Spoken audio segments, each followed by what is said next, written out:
C'est une institution, le premier jour de l'année coïncide avec le lancement du Dakar.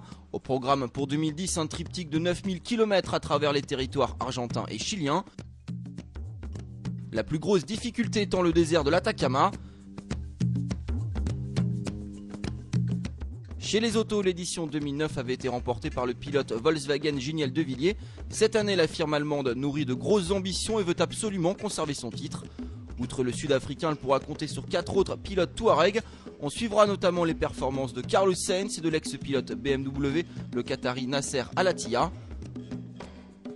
Face à l'armada VW, pas de voiture Mitsubishi. Victime de la crise, le constructeur japonais s'est en effet retiré du circuit.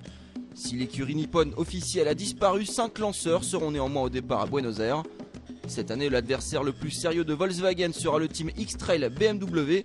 La voiture a été modifiée par rapport à celle de 2009. Les ingénieurs ont retravaillé le châssis, les transmissions, le centre de gravité. Côté pilote, ex-Mitsubishi, Nani Roma et Stéphane Peter Hansel, triple vainqueur de l'épreuve, sont arrivés pour compenser le départ de Al-Attiyah et épauler le français Guerlain Chicherit.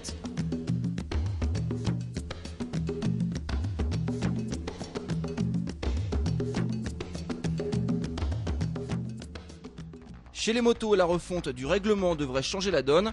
Afin d'assurer sereinement la transition vers le tout 450 cm3, les organisateurs ont décidé de permettre aux pilotes d'élite de se présenter avec leur grosse cylindrée 690 cm3, mais elles seront bridées pour diminuer leur performance. Un changement qui relance les cartes dans une catégorie qui se limitait à une revue d'effectifs des pilotes KTM. Bien entendu, Marc Comin, vainqueur de l'édition 2009, et Cyril Després font toujours figure de favoris, mais d'autres pilotes pourraient venir bousculer le classement final. Troisième l'an dernier, David Frétini au guidon d'une Yamaha 450 pénalisé en puissance, luttera cette fois-ci à armes égales. Sur Aprilia, le Chilien Francisco Lopez aura également sa carte à jouer. Le régional de l'étape pour ses débuts jouera à domicile et compte bien en profiter. Enfin à suivre également les performances du néerlandais Frans Verhoeven et du tricolore David Casteux. Place à la catégorie des quads, l'édition 2010 pourrait être synonyme d'un record. Si Joseph Machasek s'impose une 6ème fois, il égalerait l'ex-motard Stéphane Peter Hansel et le pilote de camion Karel Lopré.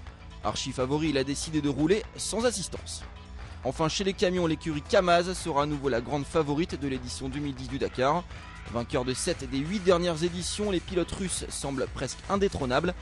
Virdaus Kabirov et Vladimir Chagin se disputeront donc sûrement la victoire finale.